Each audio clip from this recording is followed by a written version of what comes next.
simple. I never ever take young birds away from their parents unless there's a reason. This guy, my friend bred him and he lives quite a fair way away. I'm not going to see him for a long time. So basically when I was up there the other day, I picked up this guy because he bred him for me. And that's the only reason we've got him now. It's just, I'm going to get him, tame him up, and he's going to be one of our, very tame birds. And another thing is, realistically, taking them away and hand raising them, if you do it properly, it's no different than their actual parents, contrary to what a lot of people will probably try and say in the comments. If you do it properly, there is no issues. We do, if you do remember Raven's baby, they were very young when he left, and Snow couldn't look after those babies, and we had to take them in and hand raise them.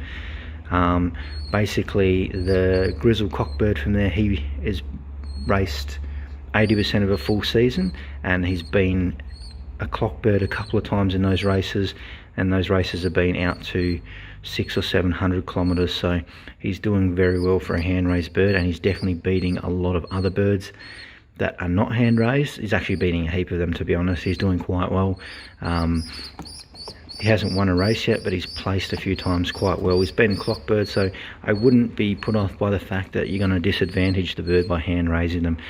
We actually hand raised that grizzle cockbird from a very, very young age. He would have just been coming off crop milk. He probably would have been 8 days maybe, but we didn't have a choice. This guy, anyway, we'll get on with that anyway, because I'm just making the point that, you're not going to disadvantage your bird if you do it correctly. These guys are very strong, and this guy's only been in here probably a day or two, and you can see how quickly he comes around to thinking, look, my hand is food. This is the mum, see? Come on. His crop is empty at the moment, and that is for a purpose.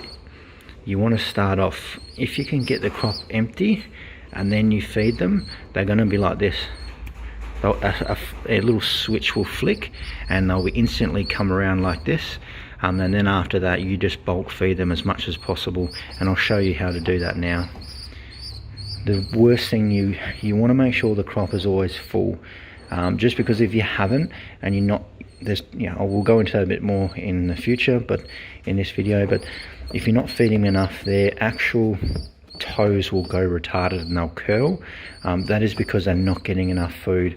So you need to make sure they've got enough food, and you need to make sure that they've got a nest bowl liner like this, because their legs will spay, which is basically where their legs don't have any muscles, they don't develop properly, and they can't walk, and that's not good for them either. So I'll go in and show you how I feed them. Predominantly I use a lot of peas just because they are super easy to feed them with, and then I do mix it in with a few other bits and pieces here, and also I have a little bowl of grit, and I put a little bit of grit in there when I finish feeding him every time, just to help him digest the food. But I'll show you how I get food into him. You got to be a little bit rough with these guys. They don't mind it, but you just want to get the food into them. Alright, you ready? Come on. I just usually probably grab about that many, like that, in my hands here, and then open the mouth and just drop the peas in, and you'll see that he eats them quite happily, and it doesn't take long. You can see how excited he gets over it.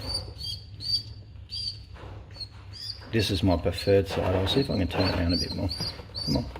It's probably a bit harder to do it around this other way, but see, they will open their beak to let you put the food in. Now that he knows what's going on, he's all over it. Come on.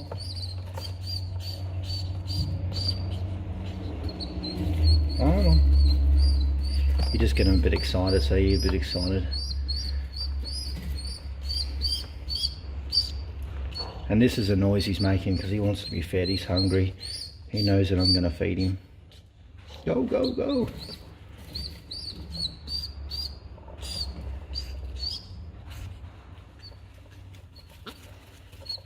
And you can feel too down the front there that the peas are probably the best, because they just roll down and slide in there full of protein. There's no issue. You can see how many seeds I'm getting in there at once, and it makes this job super easy, because if you have to sit here and individually put safflower or wheat in there, oh, it's a hard job. And I see a lot of people putting up all these contraptions and all this kind of stuff, but this is by far the best way to me. And I've hand raised a lot of pigeons throughout my life.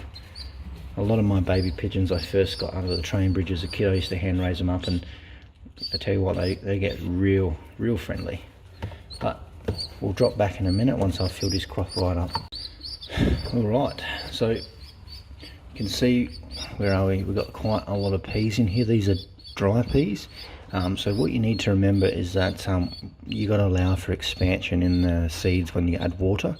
So we're going to add some water now, which I've just got this little syringe and like a little flexible soft rubber hose that's just like from irrigation, and I got my water over here, and simply just like this.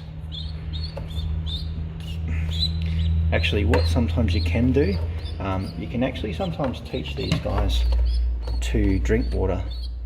You actually can. He's at the age where we probably can get him to drink water. Yeah, come on, come on, come on, come on. No, it might take him a while, but you can get them at a younger age and that to actually drink out of these bowls. You've probably seen it in my videos before. It's definitely the easy way if you can do it. You just got to keep dipping their beak in it over a few days until they get the whole gist of it. But we'll track the progress on that anyway.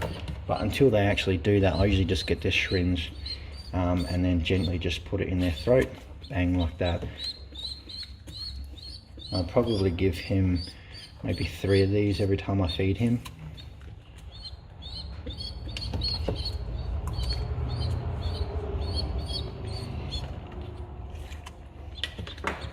And you can just feel the peas floating around the water, which is what you want.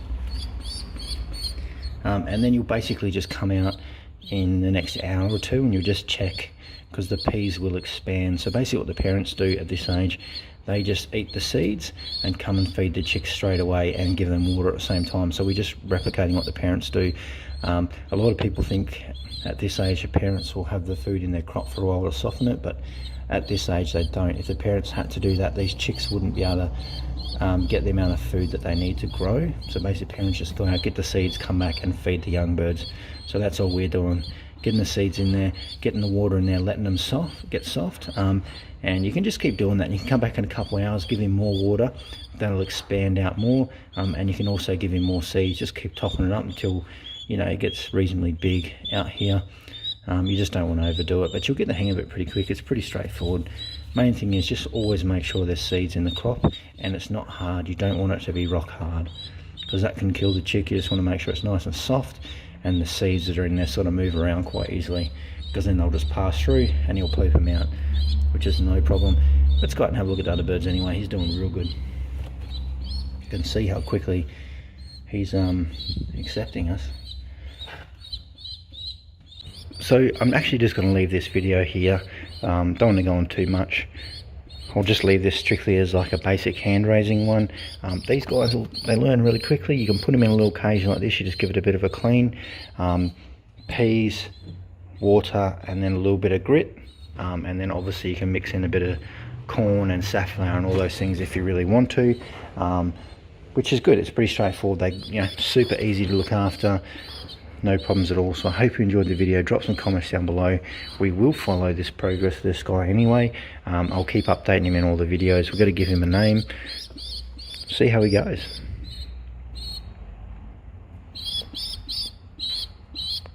Come on.